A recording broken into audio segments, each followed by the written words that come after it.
ಎಲ್ಲ ವೀಕ್ಷಕರಿಗೂ ನಮಸ್ಕಾರ. ನಾನು ನಿಮ್ಮ ಆಚಾರ್ಯ ಮಂಜುನಾಥ್. ಈ ಒಂದು ವಿಡಿಯೋದಲ್ಲಿ ನಾನು ನಿಮಗೆ ಮದುವೆ ಜೀವನದ ಬಗ್ಗೆ ಮಾಹಿತಿನ ಕೊಡ್ತಾ ಇದ್ದೀನಿ. ಸುಮಾರು ಜನಕ್ಕೆ ನನಗಿನ್ನೂ ಮದುವೆ ಆಗ್ತಾ ಇಲ್ಲ ಸರ್, ತುಂಬಾ ಪ್ರಾಬ್ಲಮೆಟಿಕ್ ಆಗ್ತಿದೆ, ಮದುವೆಗೆ ಯಾವುದೇ ಸಂಬಂಧಗಳು ಬಂದರೂ ಕೂಡ ಬ್ರೇಕ್ ಆಗ್ತಾ ಇದೆ, ಕಟ್ ಆಗ್ತಿದೆ, ಮದುವೆ ಮಾಡ್ಕೊಳ್ಳೋಕ್ಕೆ ನನಗೆ ಇಂಟ್ರೆಸ್ಟ್ ಇಲ್ಲ, ಈ ರೀತಿ ಎಲ್ಲ ಸಮಸ್ಯೆಗಳು ಹೇಳ್ಕೊಂಡು ತಂದೆ ತಾಯಿ ಫೋನ್ ಮಾಡ್ತಾರೆ, ಅಥವಾ ಹುಡುಗನೇ ಫೋನ್ ಮಾಡ್ತಾರೆ, ಹುಡುಗಿನೇ ಫೋನ್ ಮಾಡ್ತಾಳೆ. ಈ ರೀತಿ ಎಲ್ಲ ಇದ್ದಾಗ ಇವಾಗ ನಿಮಗೆ ಯಾವ ಥರ ಪರಿಹಾರ ಕೊಟ್ಟರೆ ನೀವು ಚೆನ್ನಾಗಿ ಆಗ್ತೀರ ಅನ್ನೋದ್ರ ಬಗ್ಗೆ ಈ ಒಂದು ಮಾಹಿತಿನ ಕೊಡ್ತಾ ಇದ್ದೀನಿ. ಯಾರಿಗೆಲ್ಲ ನೀವು ಮದುವೆ ಆಗ್ತಾ ಇಲ್ಲ, ಮದುವೆ ಆಗಬೇಕು ಅಂತಂದರೆ ಅದು 7ನೇ ಭಾವ. ನಿಮ್ಮನ್ನೊಬ್ಬರು ಇಷ್ಟಪಡಬೇಕು ಅಂತಂದರೆ ಅದು 5ನೇ ಭಾವ. ನೀವು ಒಬ್ಬರ ಜೊತೆ ಚಾಟ್ ಮಾಡಬೇಕು ಅಂದರೆ ಅದು 3ನೇ ಭಾವ. ಈ ವಿಚಾರ ಸಕ್ಸಸ್ ಆಗಬೇಕು ಅಂತಂದರೆ 11ನೇ ಭಾವ.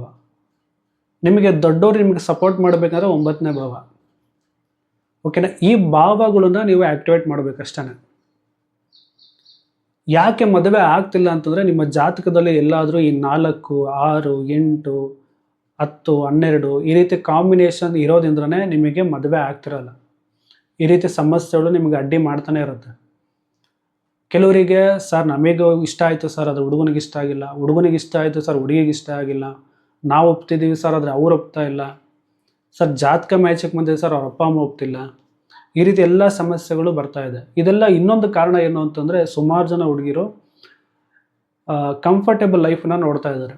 ಅಂದರೆ ಇದೆಲ್ಲರಿಗೂ ಬೇಕೇ ಬೇಕಾಗಿರೋ ವಿಚಾರ ಇಲ್ಲ ಅಂತಲ್ಲ, ಆದರೆ ಪ್ರತಿಯೊಬ್ಬ ಹುಡುಗನಲ್ಲೂ ಕಂಫರ್ಟೇಬಲ್ ಲೈಫ್ ಬೇಕು, ಅವ್ರ ಸ್ವಂತ ಮನೆ ಇರಬೇಕು, ಸಂಪಾದನೆ ಚೆನ್ನಾಗಿರಬೇಕು, ಹಣ ಸಂಪಾದನೆ ಜಾಸ್ತಿ ಇರಬೇಕು, ಅವ್ರಿಗೆ ತಿಂಗಳಿಗೆ ಒಂದು 50,000, 1 ಲಕ್ಷ, 2 ಲಕ್ಷ, 3 ಲಕ್ಷ ಈ ಥರ ಸಂಪಾದನೆ ಮಾಡಬೇಕು. ಈ ರೀತಿಯೇ ನೋಡ್ತಾ ಇದ್ದಾರೆ ಬಿಟ್ಟರೆ ಒಳ್ಳೆ ವ್ಯಕ್ತಿ, ಒಳ್ಳೆ ಗುಣ ಸ್ವಭಾವ ಇರೋವಂಥವ್ರು ಬೇಕು ಅಂತ ಯಾರಿಗೂ ಕೂಡ ಇಲ್ಲ. ಎಲ್ಲರಿಗೂ ಅವ್ರವ್ರ ಜೀವನ ನಾನು ಒಳ್ಳೆ ಮನೇಲಿ ಇರಬೇಕು, ಒಂದು ಒಳ್ಳೆ ಚೆನ್ನಾಗಿರೋವಂಥ ಮನೇಲಿ ನಾವು ಸಂಸಾರ ಮಾಡಬೇಕು, ಒಳ್ಳೆ ಎಜುಕೇಷನ್ ಕೊಡಿಸ್ಬೇಕು ಮಕ್ಕಳಿಗೆ, ಅದಕ್ಕೆಲ್ಲದಕ್ಕೂ ಹಣ ಬೇಕು ಅಂಥೇಳಿ ಆ ಥರನೇ ಹುಡುಗರನ್ನ ಹುಡುಕ್ತಾರೆ. ಆ ಥರ ಸೆಟಲ್ ಆಗಿರೋ ಹುಡುಗರು ತುಂಬಾ ಕಡಿಮೆ ಇದ್ದಾರೆ. ಹಾಗಾಗಿನೇ ಇದೆಲ್ಲ ಕೂಡ ಸ್ವಲ್ಪ ಸಮಸ್ಯೆ. ಹುಡುಗಿರ ಕಡೆಯಿಂದನೂ ಕೂಡ ಇದು ಸ್ವಲ್ಪ ಸಮಸ್ಯೆನೇ. ಹುಡುಗಿರು ಒಪ್ಕೊತಿಲ್ಲ ಮದುವೆಗೆ, ಅದೊಂದೇ ದೊಡ್ಡ ಪ್ರಾಬ್ಲಮ್ಮು. ಸುಮಾರು ಜನ ಮದುವೆಗೆ ಮ್ಯಾಚಿಂಗಿಗೆ ಜಾತಕಗಳನ್ನು ಕಳಿಸ್ತಾರೆ.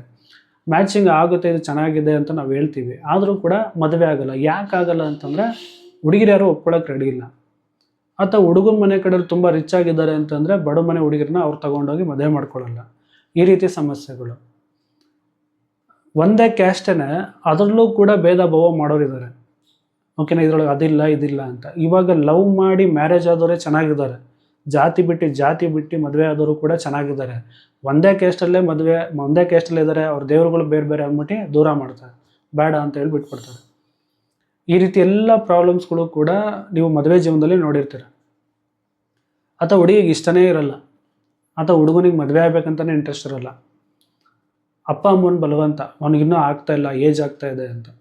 ಸುಮಾರು ಜನ ಹುಡುಗರಿಗೆ 35 ಆದರೂ ಮ್ಯಾರೇಜ್ ಇಲ್ಲ, 40 ಆದರೂ ಮ್ಯಾರೇಜ್ ಇಲ್ಲ, 45 ಆದರೂ ಮ್ಯಾರೇಜ್ ಇಲ್ಲ, ಆ ಥರ ಲೆವೆಲಿಗೆ ಹೋಗೋರು ಇದ್ದಾರೆ, ಸುಮಾರು ಜನ ಇದ್ದಾರೆ. ಕನ್ಸಲ್ಟೇಷನ್ ತೊಗೊತಾರಲ್ಲ, ಸುಮಾರು ಜನದ ಇದು ಪ್ರಾಬ್ಲಮ್. ಅದೇ ಸಮಸ್ಯೆನ ನಾನು ನಿಮ್ಮ ಹತ್ರ ಹೇಳ್ತಿದ್ದೀನಿ. ಈ ರೀತಿ ಎಲ್ಲ ಸಮಸ್ಯೆಗಳು ಇದ್ದಾವೆ. ಇವಾಗ ನಿಮ್ಮನ್ನು ಯಾರಾದ್ರೂ ಇಷ್ಟಪಡಬೇಕು, ನಿಮ್ಮನ್ನು ಯಾರಾದರೂ ಇಷ್ಟಪಡಬೇಕು ಅಂತಂದರೆ ನೀವೇನು ಮಾಡಬೇಕು ಅಂದರೆ 3ನೇ ಭಾವನೆ ಆ್ಯಕ್ಟಿವೇಟ್ ಮಾಡಬೇಕು, 5ನೇ ಭಾವನೆ ಆ್ಯಕ್ಟಿವೇಟ್ ಮಾಡಬೇಕು, 7ನೇ ಭಾವನೆ ಆ್ಯಕ್ಟಿವೇಟ್ ಮಾಡಬೇಕು, 11ನೇ ಭಾವನೆ ಆ್ಯಕ್ಟಿವೇಟ್ ಮಾಡಬೇಕು. ಮದುವೆ ಜೀವನದಲ್ಲಿ ಕಷ್ಟಗಳಾಗ್ತಿದೆ, ಗಂಡ ಹೆಂಡತಿ ಮಧ್ಯೆ ಇಬ್ಬರು ಕಿತ್ತಾಟ ಆಗ್ತಿದೆ, ಸಮಸ್ಯೆ ಆಗ್ತಿದೆ ಅಂದ್ರೂ 5ನೇ ಭಾವ ಮತ್ತು 7ನೇ ಭಾವ ಆ್ಯಕ್ಟಿವೇಟ್ ಮಾಡಿ ನೋಡಿ, ಚೆನ್ನಾಗಾಗ್ತೀರ. ಯಾಕೆ ಅಂತಂದರೆ ಕಿತ್ತಾಟ, ಜಗಳ, ನಮಗೆ ಸಂಬಂಧ ಕಟ್ಟಾಗ್ತಿದೆ, ಬ್ರೇಕ್ ಆಗ್ತಿದೆ, ಡೈವರ್ಸ್ ಆಗ್ತಿದೆ ಅಂತಂದರೆ ಅದು 6ನೇ ಭಾವ 8ನೇ ಭಾವ ಕಾಂಬಿನೇಷನ್. 6, 8 ಜಾಸ್ತಿ ಇರೋದಕ್ಕೆ ನಿಮಗೆ ಸಮಸ್ಯೆ. 4, 6, 8, 12 ಈ ರೀತಿ ಕನೆಕ್ಟಿವಿಟಿ ಇದ್ದಲ್ಲೇ ಸಮಸ್ಯೆ. 12 ಅನ್ನೋದು ನ್ಯೂಟ್ರಲ್ ತೊಗೊಂಡ್ರು ನಾವು ಮದುವೆ ವಿಚಾರದಲ್ಲಿ, ಈ 4ನೇ ಭಾವ, 6ನೇ ಭಾವ, 8ನೇ ಭಾವ ಇದು ತುಂಬಾ ಸಮಸ್ಯೆ ಕೊಡುತ್ತೆ. 4 ಏನಕ್ಕೆ ಸಮಸ್ಯೆ ಕೊಡುತ್ತೆ ಅಂದರೆ 5ನೇ ಭಾವದಲ್ಲಿರುವಂಥ ಕಾರಕಗಳನ್ನ ಹಾಳು ಮಾಡುತ್ತೆ. 5ನೇ ಭಾವ ಅನ್ನೋದು ಖುಷಿ, ಸಂತೋಷ, ಅಟ್ರಾಕ್ಷನ್, ಲವ್, ರೊಮ್ಯಾನ್ಸ್ ಇದೆಲ್ಲದು ಬಂದು 5ನೇ ಭಾವ. ನಮ್ಮನ್ನೊಬ್ಬರು ಇಷ್ಟಪಡಬೇಕು, ನಾವು ಇನ್ನೊಬ್ರಿಗೆ ಅಟ್ರಾಕ್ಟ್ ಆಗಬೇಕು ಅಂದರೆ ಅದು 5ನೇ ಭಾವ. 4ನೇ ಭಾವ ಜಾಸ್ತಿ ಇರೋರಿಗೆ ಇನ್ನೊಬ್ರಿಗೆ ನಾವು ಅಟ್ರಾಕ್ಟ್ ಆಗೋದೇ ಇಲ್ಲ, ಇನ್ನೊಬ್ರಿಗೆ ನಾವು ಇಷ್ಟನೇ ಆಗೋದಿಲ್ಲ. 4ನೇ ಭಾವ ಜಾಸ್ತಿ ಇರುತ್ತೆ ಅವರಿಗೆ. ಲವ್ವಲ್ಲಿ ಫೇಲ್ಯೂರ್ ಆಗೋದಿಲ್ಲ ಯಾರು ಅಂತ 4ನೇ ಭಾವ ಜಾಸ್ತಿ ಇದ್ರೇ. ಮಕ್ಕಳಾಗ್ತಿಲ್ಲ ಅಂತ ಸಮಸ್ಯೆಗೆ ಬರ್ತಾರೆ, ಅದು ಕೂಡ 4ನೇ ಭಾವ ಜಾಸ್ತಿ ಇದ್ರೆ ಮಕ್ಕಳಾಗ್ತಿರಲ್ಲ. ಇದೆಲ್ಲದೂ ಕೂಡ ಜ್ಯೋತಿಷದಲ್ಲಿ ಕಣ್ಣಿಡ್ಕೊಂಡು ಹೇಳ್ಬೋದು. ಓಕೆನಾ, ಎಲ್ಲದೂ ಕೂಡ ಈಸಿಯಾಗಿ ಹೇಳ್ಬೋದು, ನೀವೇ ಈಸಿಯಾಗಿ ತಿಳ್ಕೊಬೋದು ಯಾವ ರೀತಿ ಇದನ್ನು ಅನಲೈಸ್ ಮಾಡಬೇಕು ಅಂತ. ಮದುವೆ ಜೀವನದಲ್ಲಿ ಕಷ್ಟ ಆಗ್ತಿದೆ, ಅಡೆತಡೆಗಳು ಬಂದು ಬ್ರೇಕ್ ಆಗ್ತಿದೆ ಅಂತಂದರೆ ಅದು 8ನೇ ಭಾವ ಮತ್ತು 6ನೇ ಭಾವ. 6ನೇ ಭಾವ ವರ್ಕ್ ಮಾಡಬಾರ್ದು ಅಂತಂದರೆ 5ನೇ ಭಾವನ ನಾವು ಆ್ಯಕ್ಟಿವೇಟ್ ಮಾಡಬೇಕು. 4ನೇ ಭಾವ ವರ್ಕ್ ಆಗಬಾರ್ದು ಅಂತಂದರೆ 3ನೇ ಭಾವನ ಆ್ಯಕ್ಟಿವೇಟ್ ಮಾಡಬೇಕು. ಈ 3, 5, 7 ಈ ಕಾಂಬಿನೇಷನ್ನ ಆ್ಯಕ್ಟಿವೇಟ್ ಮಾಡಿ ನೋಡಿ, ನಿಮ್ಮ ಲೈಫ್ ಸೆಟ್ಲ್ ಆಗುತ್ತೆ ಮ್ಯಾರೇಜ್ ಲೈಫಲ್ಲಿ. ಅದ್ರ ಜೊತೆಗೆ 11 ಸಕ್ಸಸ್ ಆಗಬೇಕಲ್ಲ ಪ್ರತಿಯೊಂದು ವಿಚಾರದಲ್ಲೂ. ನಿಮಗೊಂದು ಖುಷಿ, ಸಂತೋಷ, ಫುಲ್ಫಿಲ್ಮೆಂಟ್ ಸಿಗಬೇಕಲ್ಲ, ಅದಕ್ಕೆ 11ನೇ ಭಾವ. ಹಾಗಾಗಿ ಈ 3, 5, 7 ಮತ್ತು 11 ಇಷ್ಟು ಕಾಂಬಿನೇಷನ್ನ ನೀವು ಆ್ಯಕ್ಟಿವೇಟ್ ಮಾಡಬೇಕು. ಹೇಗೆ ಆ್ಯಕ್ಟಿವೇಟ್ ಮಾಡಬೇಕು? ಸುಮಾರು ಜನ ಈ 4, 6, 8, 10 ಈ ಥರ ಕಾಂಬಿನೇಷನ್ ಇದೆ. ಯಾವಾಗ ನೋಡಿದ್ರು ವರ್ಕು ಮನೆಗಿಂತ ಜಾಸ್ತಿ ಅವರಿಗೆ ವರ್ಕಲ್ಲೇ ಅವರಿಗೆ ಖುಷಿ. ಅವರಿಗೆ ಮನೇಲಿ ಕೆಲಸ ಮಾಡಲ್ಲ ಅವರು, ಅದೇ ವರ್ಕಿಗೆ ಹೋದರೆ ಅಲ್ಲಿ ಕೆಲಸ ಮಾಡ್ತಾರೆ, ಅಲ್ಲಿ ಎಲ್ಲದನ್ನು ಮಾಡ್ತಾರೆ. ಅಲ್ಲಿಗೆ ಹೋಗೋಕೆ ಏನು ಮಾಡಬೇಕು, ಒಳ್ಳೊಳ್ಳೆ ಅಡುಗೆ ಮಾಡ್ಕೊಂಡು ಹೋಗ್ಬೇಕು, ಅಡುಗೆ ಮಾಡ್ಕೊಂಡು ಹೋಗ್ತಾರೆ. ಅಲ್ಲಿ ಯಾವ ರೀತಿ ಹೋಗ್ಬೇಕು ಅಲ್ಲೆಲ್ಲ ಚೆನ್ನಾಗಿರ್ತಾರೆ, ಮನೆಗೆ ಬಂದರೆ ಕಿತ್ತಾಡ್ತಾರೆ. ಇವೆಲ್ಲ ಯಾಕೆ ಅಂತಂದರೆ ಆ 4, 6, 8, 10 ಈ ಥರ ಕಾಂಬಿನೇಷನ್ ಇದ್ದವರಿಗೆ ಈ ಥರ ಸಮಸ್ಯೆಗಳು. ಸೊ ವರ್ಕ್ ಫೀಲ್ಡಲ್ಲಿ ನೀವು ಚೆನ್ನಾಗಿರ್ತೀರ, ಆದರೆ ಮದುವೆ ಜೀವನದಲ್ಲಿ ಸಮಸ್ಯೆಗಳು ಬರ್ತಿರೋದು. ನಿಮಗೆ ಇದನ್ನು ಬ್ಯಾಲೆನ್ಸ್ ಮಾಡೋಕ್ಕೆ ಬರ್ತಾ ಇರಲ್ಲ. ಅದಕ್ಕೋಸ್ಕರ ನೀವೇನು ಮಾಡಬೇಕು, ನೀವು ವರ್ಕಿಗೆ ಹೋಗಿ ಅದ್ರ ಜೊತೆಗೆ 5ನೇ ಭಾವಕಾರಕನೂ ಆ್ಯಕ್ಟಿವೇಟ್ ಮಾಡಬೇಕು, 7ನೇ ಭಾವಕಾರಕನೂ ಆ್ಯಕ್ಟಿವೇಟ್ ಮಾಡಬೇಕು, 3ನೇ ಭಾವಕಾರಕತ್ವನೂ ಆ್ಯಕ್ಟಿವೇಟ್ ಮಾಡಬೇಕು. 3ನೇ ಭಾವಕಾರಕತ್ವ ಏನು? ಇವಾಗ ನೀವು ಜಾಸ್ತಿ ಇನ್ಸ್ಟಾಗ್ರಾಮ್ ನೋಡ್ತಿರ್ಬೋದು, ಅಥವಾ ಮೊಬೈಲಲ್ಲಿ ಮಾತಾಡಿ ಟೈಮ್ ಕೊಡಲ್ಲ, ಹೆಂಡ್ತಿಗೆ ಟೈಮ್ ಕೊಡಲ್ಲ, ಗಂಡಂಗೆ ಟೈಮ್ ಕೊಡಲ್ಲ, ಲವ್ವರಿಗೆ ಟೈಮ್ ಕೊಡಲ್ಲ, ಮಾತಾಡಲ್ಲ, ಫೋನ್ ಕಾಲಲ್ಲಿ ಮೆಸೇಜ್ ಚಾಟ್ ಮಾಡಲ್ಲ. ಇವೆಲ್ಲ ಸಮಸ್ಯೆಗಳು 4ನೇ ಭಾವ ಯಾವಾಗ ಆ್ಯಕ್ಟಿವೇಟ್ ಜಾಸ್ತಿ ಆಗುತ್ತೆ ಆವಾಗ ಈ ಥರ ಸಮಸ್ಯೆ ಬರುತ್ತೆ. ಕೆಲವರು ಮನೆ ಕಟ್ತಿರ್ಬೇಕಾದ್ರೆ, ಕೆಲವರು ವೆಹಿಕಲ್ ತಗೊಂಡಾಗ 4ನೇ ಭಾವ ಆ್ಯಕ್ಟಿವೇಟ್ ಆಗುತ್ತೆ. ಯಾವಾಗಲೂ ತಾಯಿ ಅಮ್ಮ ಅಂತಂದರೆ 4ನೇ ಭಾವ ಆ್ಯಕ್ಟಿವೇಟ್ ಆಗುತ್ತೆ. ಅವಾಗ ಏನು ಮಾಡುತ್ತೆ, ಆಟೋಮೆಟಿಕ್ಗೆ ನಿಮ್ಮನ್ನು ಇಷ್ಟಪಡ್ತಿರೋಂಥ ವ್ಯಕ್ತಿ ನಿಮ್ಮನ್ನು ಇಷ್ಟಪಡೋದನ್ನು ನಿಲ್ಲಿಸ್ಬಿಡ್ತಾರೆ. ಯಾಕಂದ್ರೆ 4ನೇ ಭಾವ ಆ್ಯಕ್ಟಿವೇಟ್ ಆಯ್ತಲ್ಲ. ಓಕೆನಾ, ಅದಕ್ಕೋಸ್ಕರ ನಿಮಗೆ ಹೇಳ್ತಿರೋದು, ದಯವಿಟ್ಟು ನೀವೇನು ಮಾಡ್ತಿದ್ದೀರಾ ನಿಮ್ಮ ಪ್ರತಿಯೊಂದು ಕಾರಕತ್ವಗಳನ್ನ ಜ್ಯೋತಿಷದಲ್ಲಿ ನೋಡಿ ಕಂಡುಹಿಡಿಬೋದು. ಇದೆಲ್ಲ ನಾವು ಸುಮಾರು ವರ್ಷದಿಂದ ಹೇಳ್ಕೊಂಬರ್ತಿದ್ದೀವಿ. ಇದು 22ನೇ ಬ್ಯಾಚ್ ಮಾಡ್ತಿರೋವಂಥದ್ದು ನಾವು ಒಂದು ಅಡ್ವಾನ್ಸ್ KP ಜ್ಯೋತಿಷ್ಯ ತರಗತಿನ.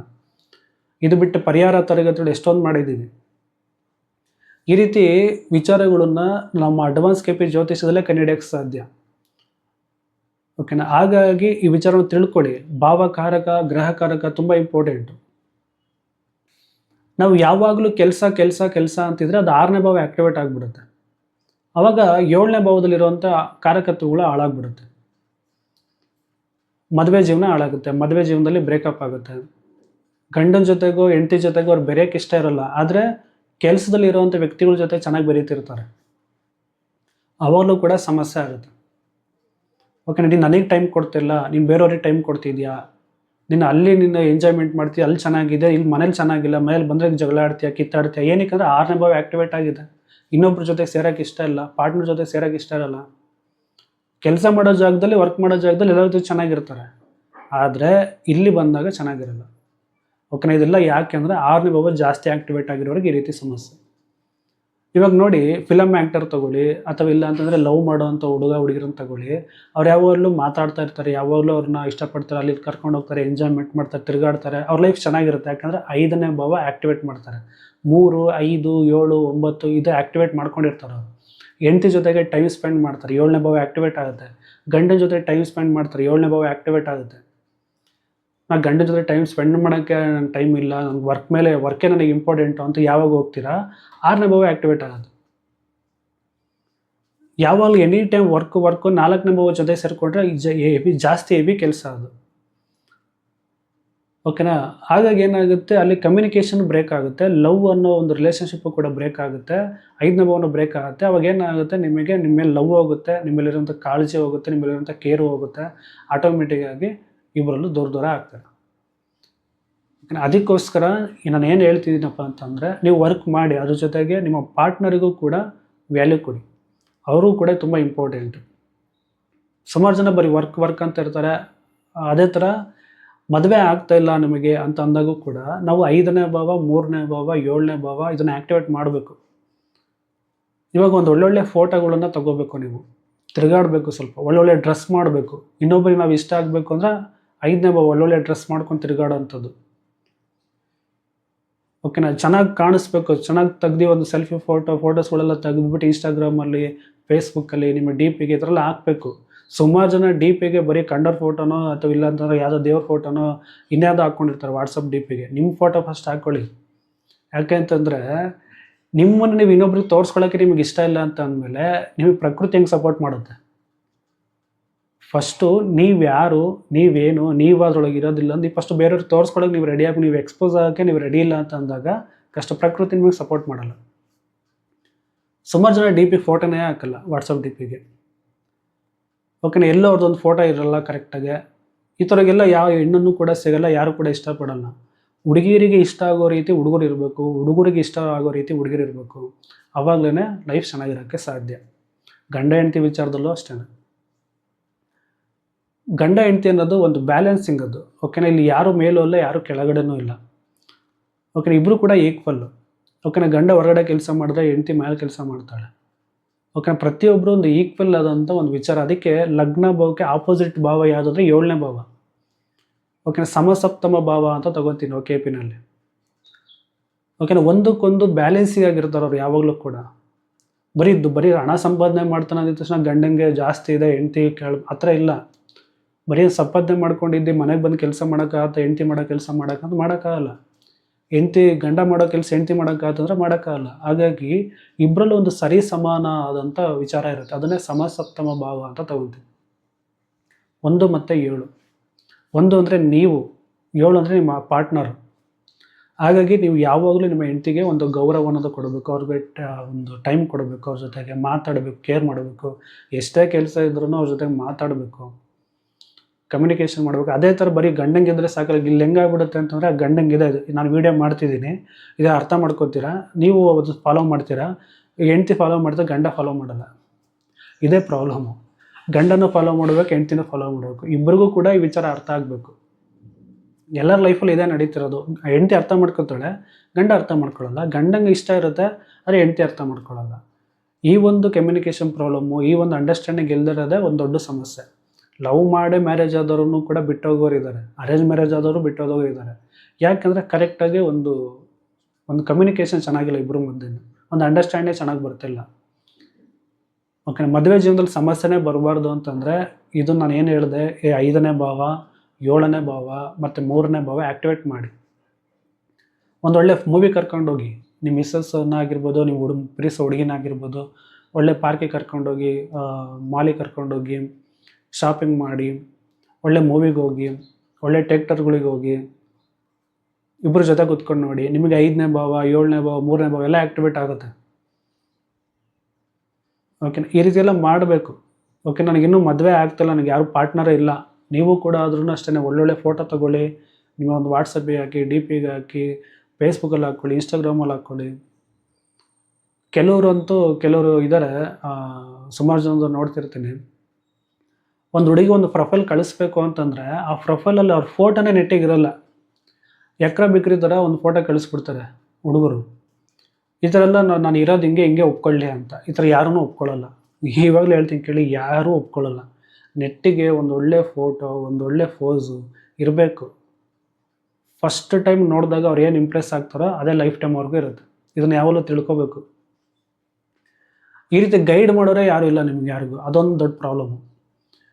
ಓಕೆನಾ? ನಾನು ಇರೋದೇ ಹಿಂಗೆ ನೋಡಿ ಇಷ್ಟಪಡಲಿ ಅಂತ ಇಷ್ಟಪಡ್ತೀರಿ, ಏನೇನೋ ಬಿಕ್ರಿ ಫೋಟೋಗಳು ಹಾಕ್ತಾರೆ, ಅದು ಹುಡುಗಿ ಕಳಿಸ್ತಾರೆ, ಹುಡುಗಿರು ನೋಡಿ ಇವನೇ ಹಿಂಗಿದ್ದಾನೆ ಅಂದ್ಬಿಟ್ಟು ಬಿಟ್ಟು ಬಿಡ್ತಾರೆ, ಹೋಗ್ತಾರೆ. ನಿಮ್ಮ ಬ್ಯಾಕ್ಗ್ರೌಂಡ್ ಅವ್ರಿಗೆ ಗೊತ್ತಿರಲ್ಲ, ನೀವು ಯಾರು ಅಂತ ಗೊತ್ತಿರೋ, ಅವ್ರೇನು ದೇವರಲ್ಲ. ಓಕೆನಾ? ನೀವೇನು ಅಂತ ನೀವೇ ತಿಳಿಸ್ಕೊಡ್ಬೇಕು, ನೀವೇ ಅದನ್ನು ಹೇಳಬೇಕು, 4 ಜನ ಮುಂದೆ ತಿಳಿಸ್ಬೇಕು, ಅವ್ರಿಗೂ ತಿಳಿಸಿ ಹೇಳಬೇಕು ಹಿಂಗೆ ನಾವು ಅಂತ. ಅದಕ್ಕೋಸ್ಕರ ಒಂದು ಒಳ್ಳೊಳ್ಳೆ ಫೋಟೋನ ತೊಗೊಳ್ಳಿ, ಹಾಕ್ಕೊಳ್ಳಿ, ಒಳ್ಳೊಳ್ಳೆ ಬಟ್ಟೆನ ಹಾಕ್ಕೊಳ್ಳಿ. 5ನೇ ಭಾವ ಆ್ಯಕ್ಟಿವೇಟ್ ಆಗುತ್ತೆ. ಚೆನ್ನಾಗಿ ಮಾತಾಡಿ, ತಿರುಗಾಡಿ. ಆವಾಗ ನಿಮಗೆ 7, 9, 3 ಈ ಭಾವಗಳೆಲ್ಲ ವರ್ಕ್ ಆಗಿ ಸ್ಟಾರ್ಟ್ ಆಗುತ್ತೆ. ಓಕೆನಾ? ತಾಯಿಗಿಂತ ಹೆಚ್ಚಾಗಿ ಸ್ವಲ್ಪ ಹೆಂಡತಿ ಮೇಲೆ ಸ್ವಲ್ಪ ಗೌರವ ಇರಲಿ. 4ನೇ ಭಾವ ತಾಯಿ ಅಂದರೆ 4ನೇ ಭಾವ. ನನ್ನ ತಾಯಿ ತಾಯಿ ತಾಯಿ ಅಂತಂದರೆ ಸುಮಾರು ಜನ ಹೆಣ್ಮಕ್ಳು ಬಿಟ್ಟೋಗ್ತಿರೋದು. ಇಷ್ಟನೇ ಪಡಲ್ಲ ಗಂಡನ. ಯಾಕೆಂದ್ರೆ ನಾನು 4ನೇ ಭಾವನ ಆ್ಯಕ್ಟಿವೇಟ್ ಮಾಡ್ತಿದ್ದೀರಾ. ಅವ್ರು ಬಿಟ್ಟು ಅವ್ರನ್ನ ಇಷ್ಟಪಡಬಾರ್ದು ಅಂತ ನಾನು ಹೇಳ್ತಿಲ್ಲ. ಓಕೆನಾ. ನೀವು ಒಂದು ಸಫಾನ ಟೈಮ್, ಯಾಕಂದರೆ ಮದುವೆ ಆಗಿ ಒಂದು ಸ್ವಲ್ಪ ವರ್ಷ ಕಾಲ ಗಂಡ ಹೆಂಡತಿ ಇಬ್ಬರು ಅನ್ನೋದು ಒಂದು ಕಮ್ಯುನಿಕೇಷನ್ ಇರುತ್ತೆ, ಒಂದು ಅಂಡರ್ಸ್ಟ್ಯಾಂಡಿಂಗ್ ಅನ್ನೋದು ಇರುತ್ತೆ. ಓಕೆನಾ. ಅದಕ್ಕೆ ಟೈಮ್ ಕೊಡಿ, ನೀವಿಬ್ಬರೊಬ್ಬರು ಅರ್ಥ ಮಾಡ್ಕೊಳ್ಳಿ. ತಾಯಿಯಲ್ಲಿ ನೀವೇನು ಬಿಟ್ಬಿಡಲ್ಲ. ನಮಗೂ ಎಲ್ಲರಿಗೂ ಗೊತ್ತು, ತಾಯಿಯನ್ನು ಯಾರೂ ಕೂಡ ಬಿಡಲ್ಲ. ಓಕೆನಾ. ಆ ಪ್ರೀತಿ ಇರಲಿ. ಅತಿ ಹೆಚ್ಚಾಗಿ ನಾವು ಅಮ್ಮನೇ ಮುಖ್ಯ, ನಾವು ಅಪ್ಪನೇ ಮುಖ್ಯ ಈ ಥರ ಮಾಡ್ತಾರಲ್ಲ, ಆವಾಗಲೇ ಇಲ್ಲೊಂದು ಸ್ವಲ್ಪ ಸಮಸ್ಯೆಗಳು ಸ್ಟಾರ್ಟ್ ಆಗುತ್ತೆ. ಹೆಣ್ಮಕ್ಳಿಗೆ ಇದು ಇಷ್ಟ ಆಗಲ್ಲ. ಎರಡನ್ನೂ ಬ್ಯಾಲೆನ್ಸ್ ಮಾಡೋದು ಕಲ್ತ್ಕೊಳ್ಳಿ. ಓಕೆನಾ. ಲೈಫ್ ಚೆನ್ನಾಗಿರುತ್ತೆ. ಇಲ್ಲ ಅಂತಂದರೆ 5ನೇ ಭಾವಕ್ಕೆ 4ನೇ ಭಾವ ವ್ಯಯಸ್ಥಾನ ಏನಾಯಿತು, 4ನೇ ಭಾವ ಆ್ಯಕ್ಟಿವೇಟ್ ಆಗುತ್ತೆ. ಆವಾಗ 5ನೇ ಭಾವ ನಿಮ್ಮನ್ನು ಇಷ್ಟಪಡೋದನ್ನೇ ಬಿಟ್ಬಿಡ್ತಾರೆ. ಅವಾಗ ನೀವು ಕಂಡ್ರೆ ಇಷ್ಟನೇ ಆಗಲ್ಲ ಯಾರಿಗೂ ಕೂಡ. ಅವಾಗಲೂ ಕೂಡ ಸಮಸ್ಯೆನೇ. ಓಕೆನಾ. ಇದೆಲ್ಲದನ್ನು ಅರ್ಥ ಮಾಡ್ಕೊಳ್ಳಿ. ಇದು ಅರ್ಥ ಮಾಡ್ಕೊಂಡು ನೀವು ಮದುವೆಗೆ ನನ್ನಿಂದ ಏನು ಸಮಸ್ಯೆ ಆಗ್ತಿದೆ ಫಸ್ಟು ನೀವು ನಿಮಗೆ ಕ್ವಶನ್ ಮಾಡ್ಕೊಳ್ಳಿ. ನನ್ನಿಂದ ಏನೆಲ್ಲ ಸಮಸ್ಯೆ ಆಗ್ತಿದೆ ಅವು ನೀವು ಸರಿ ಮಾಡ್ಕೊಳ್ಳಿ, ಆಟೋಮೆಟಿಕ್ ಸರಿ ಹೋಗೋದು. ಇನ್ನು ಕೆಲವೊಂದು ಸಲ ಏನಾಗುತ್ತೆ, ಬ್ರೋಕರು ಗಂಡಿನ ಮನೆ ಕಡೆ ಹೇಗಿದೆ ನೋಡ್ಕೊಬರೋಣ ಅಂತ ಹೋಗ್ತಾರೆ. ಅಲ್ಲೋದ್ರೆ ಗಂಡು ಎಮ್ಮೆ ದನ ಓಡಿಸ್ಕೊಂಡು ಚಡ್ಡಿ ಬಡ್ಡಿ ಹಾಕ್ಕೊಂಡು ಟವಲ್ ಹಾಕ್ಕೊಂಡು ತಿರುಗಾಡ್ತಿರ್ತಾನೆ. ಅದು ನೋಡ್ಬಿಟ್ಟು ಬ್ರೋಕರ್ ಇವನೇನು ಹಿಂಗಿದ್ದಾನೆ, ಇವ್ರಿಗೆಲ್ಲ ಯಾರು ಹೆಣ್ಣು ಕೊಡ್ತಾರೆ ಅಂತಂದ್ಬಿಟ್ಟು ಬಿಟ್ಟು ಬಂದುಬಿಡ್ತಾರೆ.